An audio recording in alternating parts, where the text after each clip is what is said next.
n'est pas le seul pays qui a des relations importantes, militaires même, ou stratégiques avec Israël. Ce n'est pas.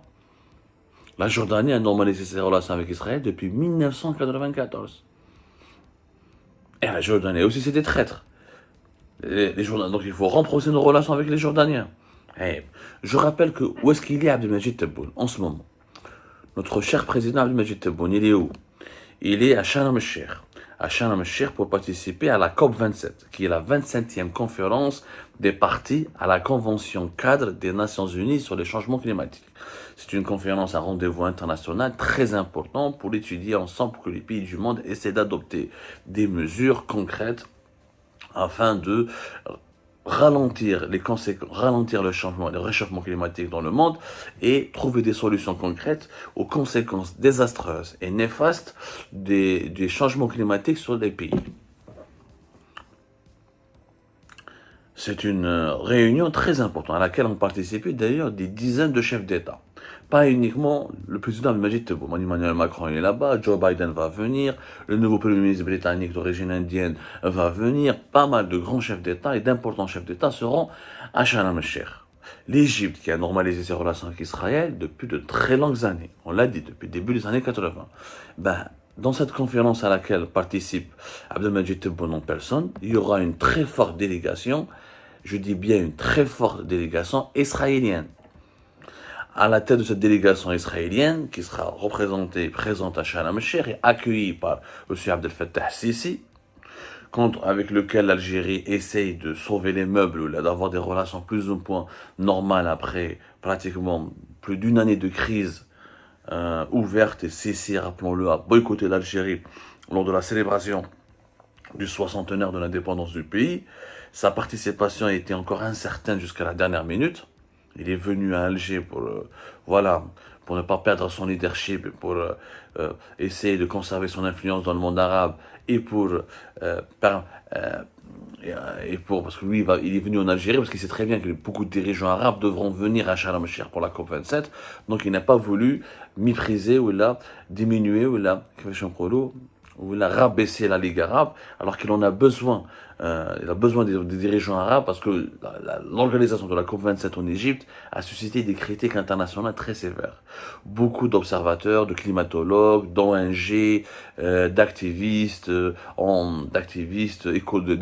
militants écologistes ont critiqué l'organisation de la COP27 en Égypte, qui est un pays, une dictature absolue, une dictature militaire, ou comme l'Algérie d'ailleurs, la situation des droits de l'homme elle est catastrophique, les libertés civiles et publiques sont violées, bafouées, et beaucoup n'ont pas apprécié, beaucoup d'observateurs, de participants, de politiciens, d'experts internationaux n'ont pas apprécié la tenue de cette conférence internationale en Égypte. D'ailleurs, beaucoup de reportages, beaucoup d'observations sont faites en ce moment sur la situation des droits de l'homme en Égypte. Mais pendant cette COP27, à laquelle participe personnellement Abdelmajid Tebboune, et il est sur place, il est arrivé à Sharm el-Sheikh. Il y a quoi? Il y a la plus forte délégation israélienne de l'histoire des COP. Et depuis la création de ce format de conférence internationale sur les changements climatiques organisée par l'ONU, c'est la première fois que la délégation israélienne, c'est la première fois qu'Israël dépêche une délégation aussi importante. Elle sera conduite par le président israélien, Yitzhak Herzog, et plusieurs responsables du secteur public et privé. Je cite un responsable israélien, le directeur général du ministère israélien des Affaires étrangères, Alon Oshvitz, a souligné qu'Israël s'est donné pour objectif central de mener la lutte contre le changement climatique sur la scène internationale. La connaissance et la technologie israélienne que nous promouvons dans le monde, plutôt, nous aideront à jouer un rôle important dans la gestion de la crise climatique mondiale. En mettant l'accent sur notre propre région, nous venons en Égypte cette année et l'année prochaine à Abu Dhabi dans l'idée d'une coopération régionale avec nos alliés régionaux anciens et nouveaux. C'est le porte-parole du ministère israélien des Affaires étrangères, nos alliés régionaux. Et l'année prochaine, la COP28 se déroulera à Abu Dhabi. Israël sera fortement représenté. Donc Abdelmajid Tebboune participe à un événement international dans un pays arabe qui a normalisé ses relations avec Israël depuis 1980. Et il va s'asseoir, il va être dans le même il va passer sur le même pupitre, il va s'asseoir dans la même salle qui sera occupée par une très importante délégation israélienne. si vraiment la question palestinienne est aussi importante pour l'Algérie. Il aurait fallu que l'Algérie boycotte la COP27 et que l'Algérie ne participe pas à un événement international où une forte délégation israélienne y participe. Soyons sérieux. On ne peut pas reprocher au Maroc de normaliser ses relations avec Israël, alors que nous, on est en train d'essayer d'arranger nos problèmes avec l'Égypte, le premier pays arabe qui a normalisé ses relations avec Israël, en participant à un événement international dans ce pays, en Égypte, où il y aura une très forte délégation israélienne. Si l'Algérie voulait être cohérente, elle devrait donc rompre ses relations avec tous les pays qui ont normalisé leurs relations avec Israël. Il ne restera pas beaucoup de relations avec les pays arabes, parce que les plus importants pays arabes n'ont pas de relations. Les plus importants pays arabes ont des relations directes ou indirectes avec les Israéliens. Cet argument, donc, il est complètement malhonnête. Tu peux reprocher au Maroc beaucoup de choses. Tu peux l'attaquer, c'est ton droit. Tu veux lui faire la guerre, c'est un autre problème. Mais tu ne peux pas lui reprocher à lui seul son alignement sur la politique israélienne, son alliance avec Israël, alors que cette alliance avec Israël est une tendance régionale et mondiale. Régionale en Afrique et dans les pays africains.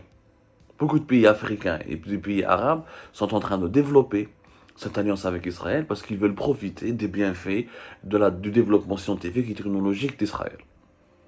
C'est comme ça, ils privilégient leurs intérêts au détriment de la cause palestinienne. Les Palestiniens eux-mêmes, ils sont très nombreux à vivre en Israël, je rappelle. Et les Palestiniens n'ont pas retiré leur ambassade du Maroc parce que le Maroc a normalisé ses relations avec Israël. Je ne fais rien. Donc, cessons cette hypocrisie autour de la question palestinienne. On ne peut pas être plus palestinien que les Palestiniens eux-mêmes. Et on devrait vraiment faire preuve de modestie, d'humilité et surtout d'honnêteté. Concernant l'hypocrisie, mais franchement c'est insupportable. C'est insupportable cette hypocrisie dont font preuve les dirigeants algériens à chaque fois qu'ils abordent ou ils évoquent la question palestinienne. La question palestinienne qui est utilisée malheureusement à chaque fois lorsqu'il y a une guerre, ou une polémique, ou là des attaques diplomatiques, politiques et médiatiques entre l'Algérie et le Maroc. C'est franchement insupportable.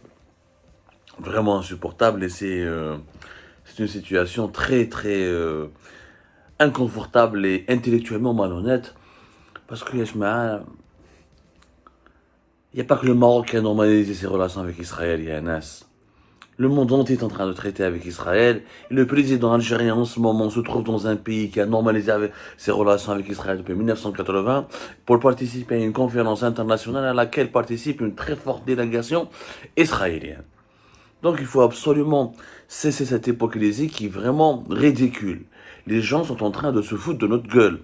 Je veux dire, les observateurs internationaux, les médias internationaux sont en train vraiment de se moquer de l'Algérie à chaque fois que les dirigeants algériens utilisent l'argument de la Palestine dans leur guerre contre le Maroc.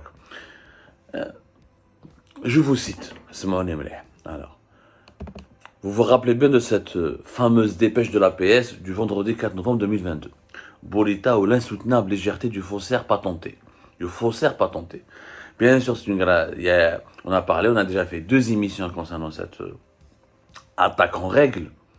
Et ce n'est pas qu'une attaque médiatique, elle comporte de graves accusations contre le Maroc concernant les conditions d'organisation du voyage prévu par Mohamed VI, le roi du Maroc, à Alger pour participer aux travaux du sommet de la Ligue arabe à Alger, concernant les comportements et l'attitude de Nasser Bourita, le chef de la diplomatie marocaine à Alger, lors du même sommet de la Ligue arabe. Les accusations à nous n'ont pas fait réagir les autorités marocaines, on n'a pas eu encore de réponse. Bon, des sources marocaines évoquent qu'il s'agit d'un simple article de presse et que cela ne mérite même pas qu'on lui accorde un peu d'attention. Or, il ne s'agit pas d'un article de presse. Encore une fois, ce n'est pas un article de presse. C'est une dépêche de l'APS, qui est l'agence de presse étatique algérienne, qui est l'organe médiatique du gouvernement et du régime algérien, qui est le porte-parole officiel et la voix médiatique officielle de l'État algérien à l'étranger dans le monde.